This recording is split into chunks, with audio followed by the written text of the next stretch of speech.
सुप्रभात। मैं सुनीता झा आज के इस वीडियो कक्षा में आप सबका स्वागत करती हूँ।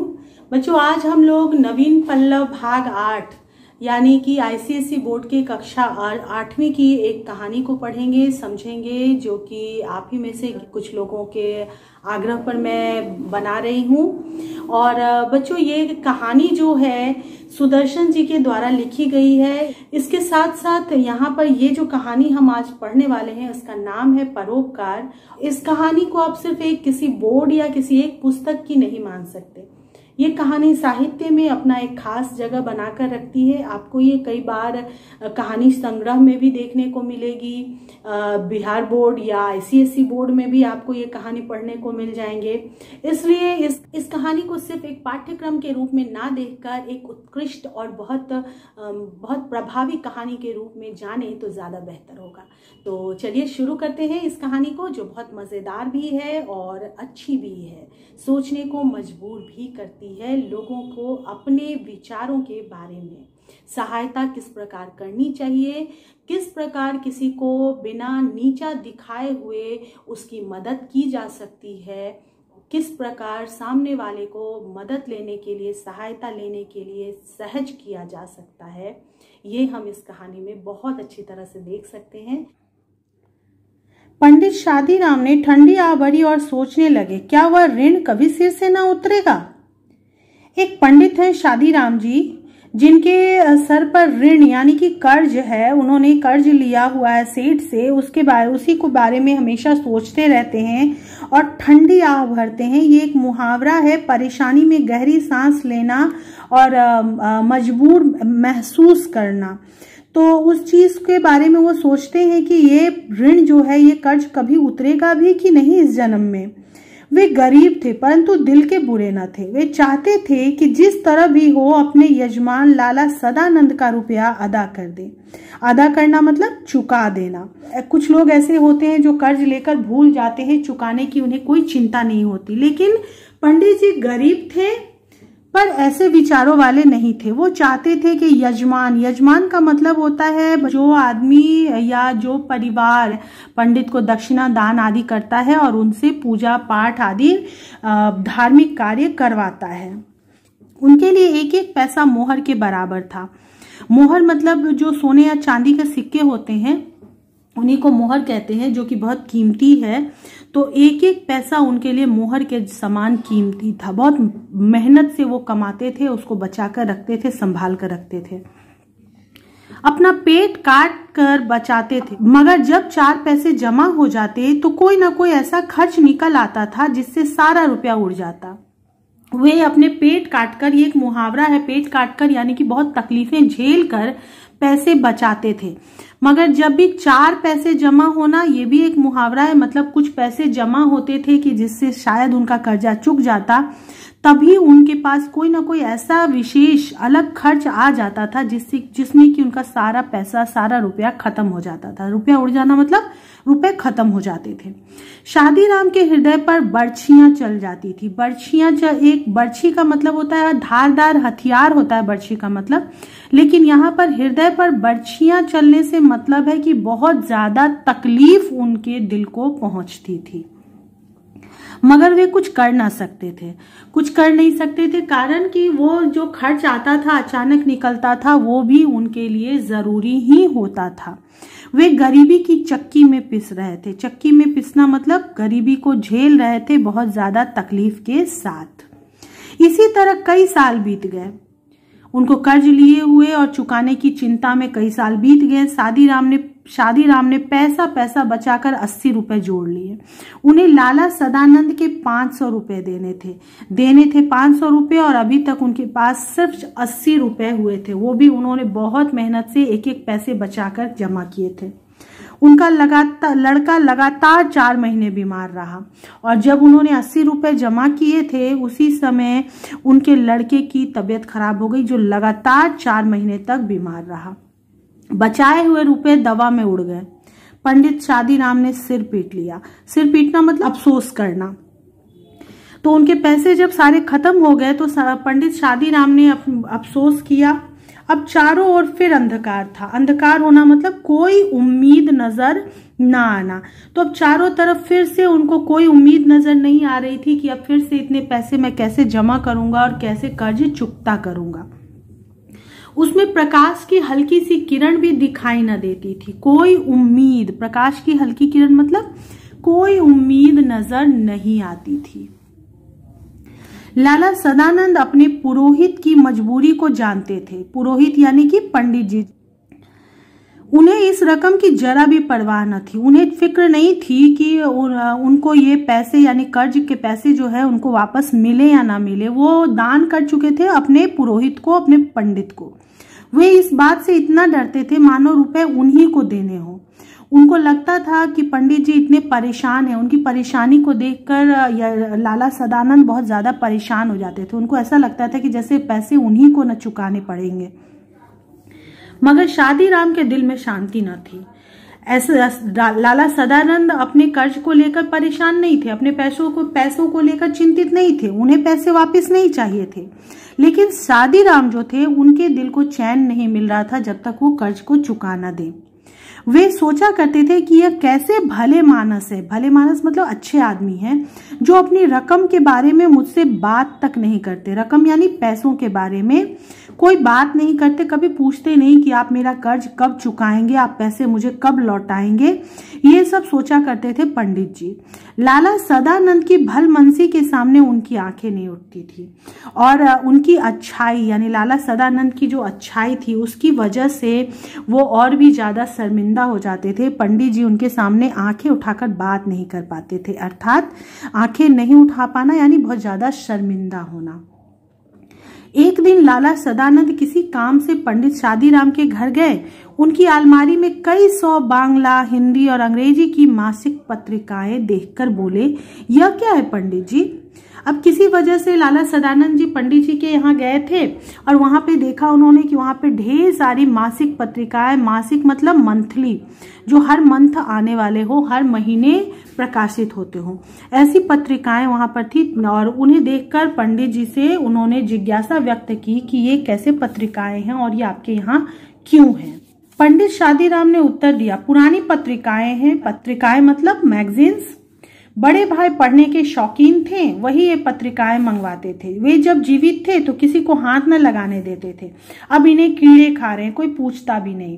कहने का मतलब है कि उनके जो बड़े भाई थे उन्होंने इन पत्रिकाओं को जमा किया था और जब तक वो जिंदा थे वो किसी को छूने नहीं देते थे। हाथ न लगाने देना मतलब छूने ना देना अपनी चीजों को। लेकिन उनके मरने के बाद कीड़े खा रहे हैं, अर्थात उसकी कोई कीमत नहीं रह गई। वो ऐसे ही पड़े हुए हैं, बर्बाद हो रहे हैं।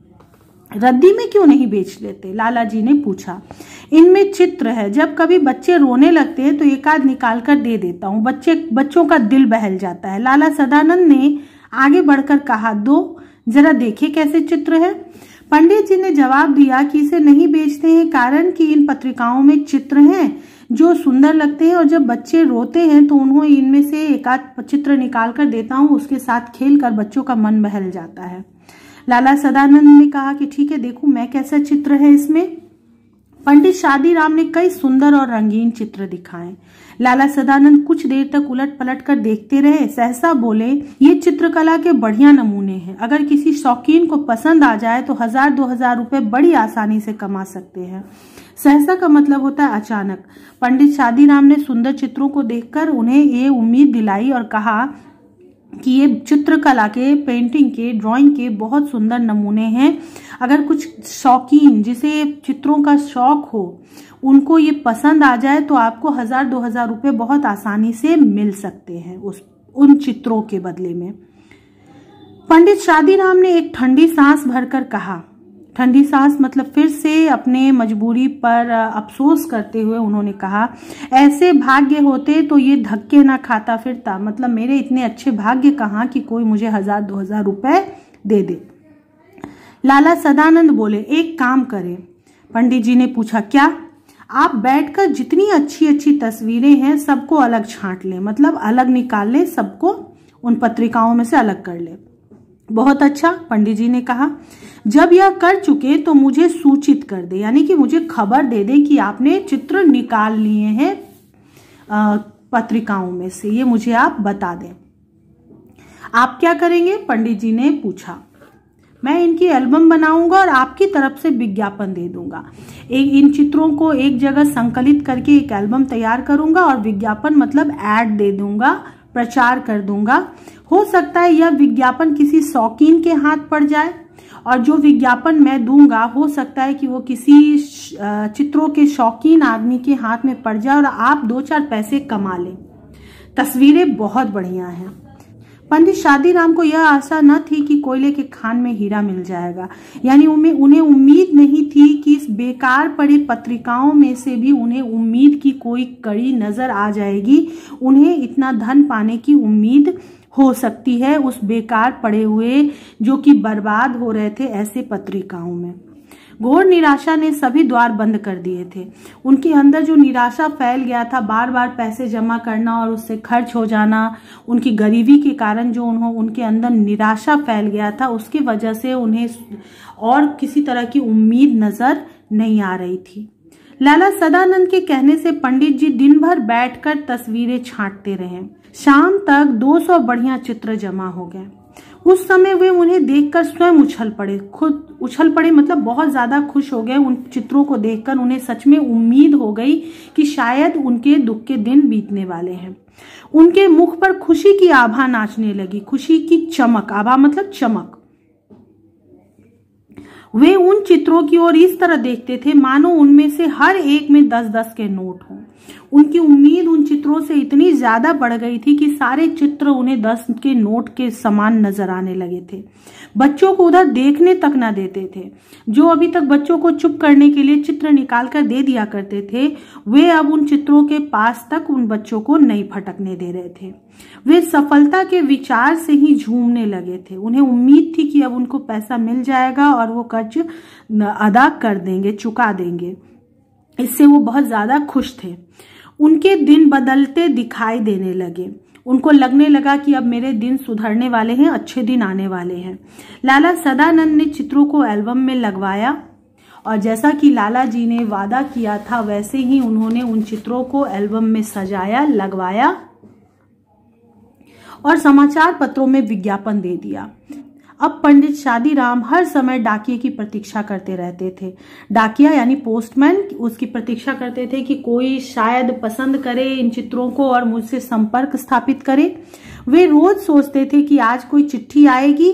दिन बीत जाता और कोई चिट्ठी ना आती। हर रोज उनकी उम्मीद होती थी कि चिट्ठी मिलेगी, कोई पूछेगा, लेकिन ऐसा नहीं होता था। रात को आशा सड़क की धूल की तरह बैठ जाती थी और रात को उम्मीद जो उनकी थी सड़क की धूल की तरह बैठ जाने का मतलब है कि जैसे एक चलते हुए सड़क पर बार बार गाड़ी, साइकिल, लोगों के चलने से धूल उड़ता रहता है और रात होते ही जब गाड़ियां चलनी बंद हो जाती है सड़कों पर तो शांत हो जाता है, धूल भी नजर नहीं आता है। बिल्कुल उसी तरह उनकी आशाएं जो थी रात होते होते एकदम बैठ जाती थी, शांत हो जाती थी। मगर दूसरे दिन लाला सदानंद की बातों से टूटी हुई आशा फिर जुड़ जाती थी और जो आशा रात में टूट जाती थी कि नहीं आया कोई पत्र, कोई नहीं चाहता है उसे खरीदना, वो दूसरे दिन दोबारा लाला सदानंद की बातों को सुनते और सोचते और फिर से वो आशा तैयार हो जाती थी, फिर से आशा बन जाती थी। दिन बीतते गए। आखिर एक दिन शादीराम के भाग्य जागे। कुछ समय बीता और एक दिन उनकी किस्मत खुली। कोलकाता के एक मारवाड़ी सेठ ने पत्र लिखा कि एल्बम भेज दो, अब अगर पसंद आ गया तो खरीद लिया जाएगा। सेठ ने लिखा कि ठीक है, आपने जो एल्बम बनाया है वो भेज दीजिए, अगर मुझे पसंद आया तो मैं उसे खरीद लूंगा। पंडित शादीराम दौड़े हुए लाला सदानंद के पास पहुंचे और उन्हें पत्र दिखाया। पंडित जी ने वो पत्र जाकर लाला सदानंद को दिखाया, क्योंकि वही उनके गाइड थे, वही उन्होंने ही उन्हें योजना बताई थी, ये रास्ता बताया था। लाला सदानंद ने पत्र को अच्छी तरह देखा और जवाब दिया, रजिस्ट्री कराकर एल्बम भेज दो, शौकीन आदमी मालूम होता है खरीद लेगा। तो उसी तरह रजिस्ट्री कराकर भेजने का उन्होंने सलाह दे दिया। और मूल्य मतलब कि कीमत कितनी लिखनी चाहिए, तो सेठ जी ने उन्हें बताया, लिख दो 1000 रुपये से कम पर सौदा ना होगा। सौदा मतलब बेचा नहीं जाएगा। कुछ दिन बाद उन्हें जवाब में एक बीमा मिला। पंडित शादीराम के हाथ पैर से ज्यादा उनका दिल कांप रहा था। बीमा मिला मतलब एक डाक से उनके पास एक लिफाफा आया। उस लिफाफे को पकड़े हुए उनके हाथ पैर तो कांप ही रहे थे, लेकिन उससे भी ज्यादा उनका दिल अति उत्सुकता और अति घबराहट के कारण कांप रहा था। उन्होंने लिफाफे को खोला और उछल पड़े, खुशी से उछल पड़े। उसमें 100 के 10 नोट थे, यानी पूरे 1000 नोट थे। पहले उनके भाग्य ने करवट बदली थी, अब वह पूर्ण रूप से उठकर बैठ गया था। उनके भाग्य ने करवट बदली थी, यानी कि कुछ सुधार हुआ था, लेकिन अब उनका भाग्य एकदम से सुधर गया था, उठकर बैठ गया था, यानी बिल्कुल सही हो गया था। पंडित शादीराम सोचने लगे, अगर 2000 रुपये लिख देता तो शायद उतने ही मिल जाते। ये इंसानी फितरत होती है कि जितना उनको प्राप्त होता है उससे ज्यादा की उम्मीद बनने लगती है। तो जो 1000 की भी उम्मीद नहीं थी, 500 की भी उम्मीद नहीं थी, अब 1000 मिले तो उनको अब लग रहा है कि 2000 लिख देता तो 2000 मिल जाता। और ऐसा सोचकर इस सोच ने उनकी सारी खुशी को किरकिरी कर दी, यानी खराब कर दी कि उन्होंने कम कीमत लिख दिया था, इसलिए कम पैसे मिले। वो और पैसे कमा सकते थे। सांझ के बाद वह लाला सदानंद के पास गए और 500 रुपये सामने रखकर बोले, परमात्मा का धन्यवाद है कि मुझे इस कर्ज से छुटकारा मिला। उन्होंने भगवान को धन्यवाद दिया कि ये कर्ज उनका चुक गया और वो पैसे उन्होंने लाला सदानंद को दे दिए। अपने रुपए संभाल लीजिए, उन्होंने लाला जी से ये बात कही। आपने जो दया और सज्जनता दिखाई है उसे मैं मरते दम तक न भूलूंगा। और साथ ही साथ उन्होंने कृतज्ञता भी जताई कि आपकी इस दया और सज्जनता को मैं हमेशा याद रखूंगा। लाला सदानंद ने हैरान सा होकर पूछा, पंडित जी क्या सेठ ने एल्बम खरीद लिया? जी हाँ, खरीद लिया। और रुपए भी आ गए? जी हाँ। लाला सदानंद सारी बात जानना चाहते थे और उन्होंने पूछा कि क्या पैसे आपको मिल गए सेठ की तरफ से? उन्होंने एल्बम खरीद लिया और पंडित जी ने उन्हें बताया कि हाँ।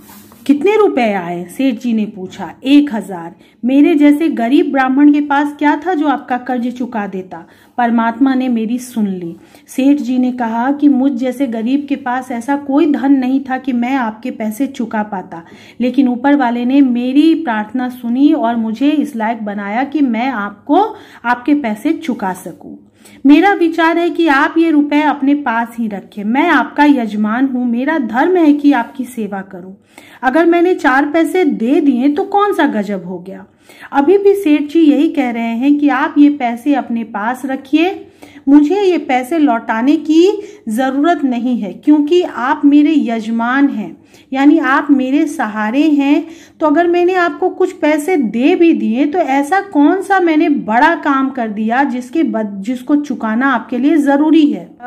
ना ही मेरे पास ऐसे कोई तकलीफ है कि मुझे वो पैसे चाहिए ही चाहिए। पंडित जी की आंखों में आंसू आ गए। उनकी सहृदयता देखकर, अभी भी वो पैसे छोड़ना चाह रहे थे, ये देखकर पंडित जी की आंखों में आंसू आ गए, कृतज्ञता के, खुशी के। वे बोले, आप जैसे सज्जन संसार में बहुत थोड़े हैं। परमात्मा आपको चिरंजीवी रखे, यानी लंबी उम्र दे। आप जैसे भले लोग इस दुनिया में बहुत कम मिलते हैं, इसलिए भगवान आपको लंबी उम्र दे। मगर अब तो मैं यह रुपए ना लूंगा, लेकिन ये रुपए अब मैं वापस नहीं लूंगा। आपको ये पैसे लेने ही पड़ेंगे। इतने वर्ष आपने मांगे तक नहीं। मुझे आज इस बोझ से हल्का होने दीजिए, यानी कर्ज के बोझ से मुझे हल्का होने दीजिए, मुक्त होने दीजिए। लाला सदानंद ने चुपचाप रुपए रख लिए। मनुष्य रुपए देकर भी ऐसा प्रसन्न हो सकता है, इसका आभास उन्हें पहली बार हुआ। लाला सदानंद ने रुपए रख लिए चुपचाप। उनके इस आग्रह को सुनकर, इस बात को सुनकर उन्होंने पैसे रख लिए और उन्हें ये बात पहली बार महसूस हुआ कि कोई इंसान पैसा देकर भी इतना खुश हो सकता है। लोग पैसे पाकर खुश होते हैं, ये आसान बात है, लेकिन कोई पैसा देकर खुश होता है, ये चीज उन्होंने पहली बार देखी। क्योंकि पंडित जी सच में अपने आप को बोझ से मुक्त समझ रहे थे। उनके सर पर जो कर्ज का बोझ था उससे वो आजाद अपने आप को महसूस कर रहे थे, इसलिए वो बहुत ज्यादा प्रसन्न थे। 6 महीने बीत गए। अब इस बात को, जो उन्होंने पैसे चुका दिए, इस बात को भी 6 महीने बीत चुके थे। लाला सदानंद बीमार थे। पंडित शादीराम उनके लिए दिन रात माला फेरा करते थे। माला फेरना मतलब प्रार्थना किया करते थे। एक दिन लाला सदानंद चारपाई पर लेटे थे। पास पड़ी चौकी पर पंडित शादीराम बैठे थे और वहीं पे पास में ही शादीराम जी बैठकर रोगी को यानी लाला सदानंद को भगवत गीता पढ़कर सुना रहे थे। कहा जाता है कि बीमारी में भगवान का नाम लेना या उनके बारे में सोचना, उनके ग्रंथों को पढ़ना बहुत अच्छा होता है। लोग बीमार जो होता है, मरीज जो होता है, उनके मन को शांति भी मिलती है। तो इसलिए पंडित जी उन्हें भगवत गीता सुना रहे थे, साथ ही साथ प्रार्थना भी कर रहे थे। एकाएक लाला सदानंद बेसुध हो गए, बेहोश हो गए। उनकी हालत ज्यादा बिगड़ गई। पंडित जी ने गीता छोड़ दी और उनके सिरहाने बैठ गए, उनके सर के पास बैठ गए, उनके जहां पे तकिया होता है उस जगह पे जाकर बैठ गए।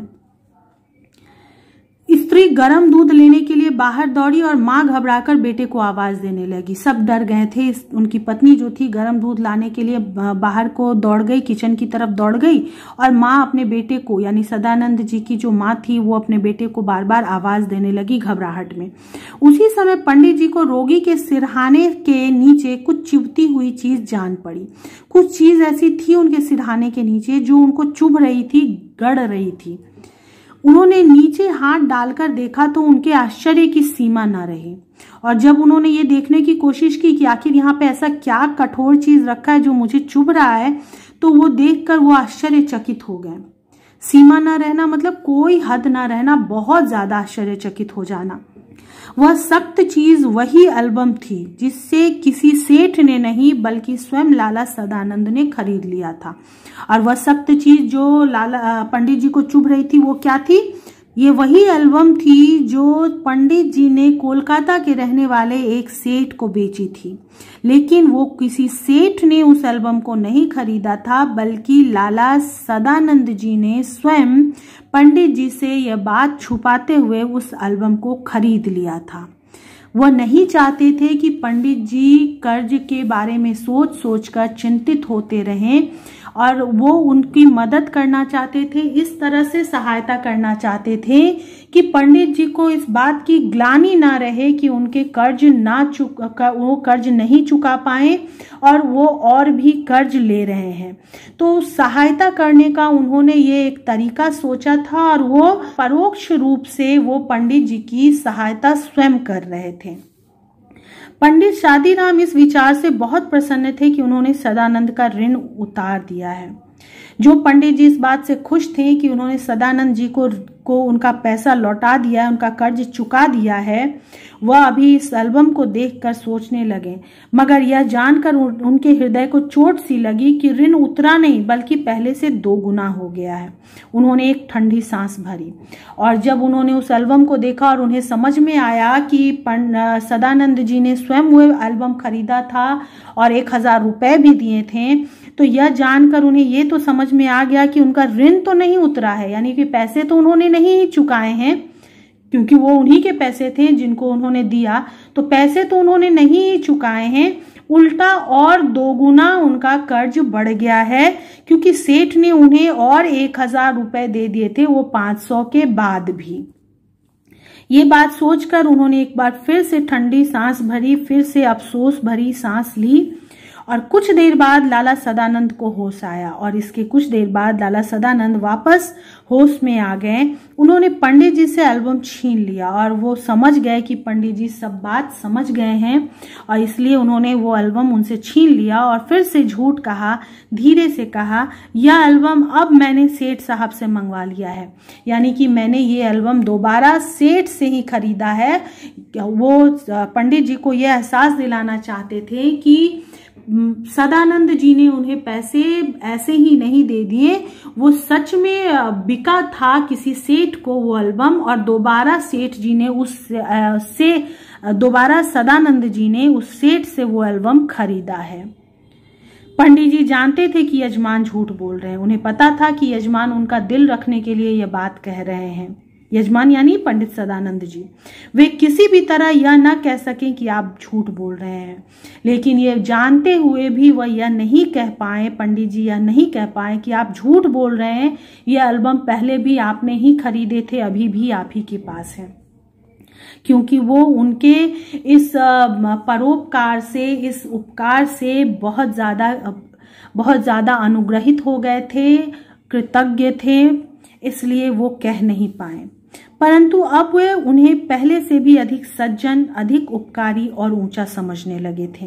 लेकिन उनके मन में जो सेठ के प्रति आदर भाव था, उनके प्रति उनको सज्जन मानते थे या महान समझते थे, अब वो भाव और भी ज़्यादा बढ़ गया था। बच्चों, यहाँ पे लिखा हुआ है जीवन मूल्य हमें सदैव दूसरों की मदद करनी चाहिए। इसके अलावा एक ज़रूरी और बात है कि मदद ऐसी होनी चाहिए जिससे सामने वाले को ये एहसास ना हो कि आप उन्हें नीचा दिखाने की कोशिश कर रहे हैं।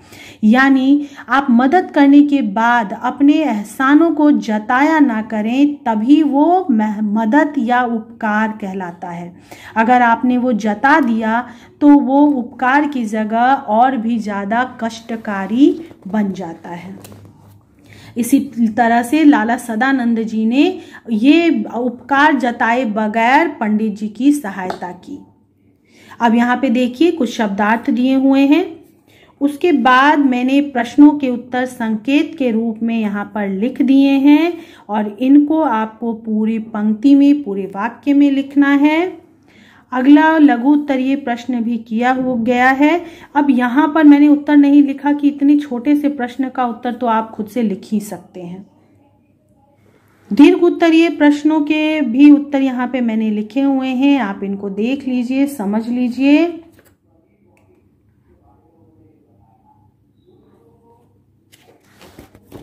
प्रश्नों के उत्तर आप देखिए, समझिए, जो अधूरे हैं उनको पूर्ण कीजिए, जो पूर्ण हैं उनको अपनी कॉपी में लिखिए, चाहे तो अपने शब्दों में लिखिए, कोई बड़ी बात नहीं है। यहाँ पे संधि विच्छेद किया गया है, मुहावरों का अर्थ लिखा हुआ है, जो मैंने समय समय पर आपको पाठ को पढ़ाते समय भी लिख दिया था। उम्मीद है कि आप पाठ को बहुत अच्छी तरह से समझ गए होंगे। अगर फिर भी किसी तरह की कोई तकलीफ हो, कोई अनभिज्ञता हो, तो आप बेझिझक मुझसे संपर्क स्थापित कर सकते हैं। तो अब इस वीडियो को मैं यहीं पे समाप्त करती हूँ। अगले पाठ के साथ जल्दी ही मिलने की कोशिश करूँगी। धन्यवाद, बाय बाय। अपना ख्याल रखिएगा और अभ्यास जारी रखिएगा।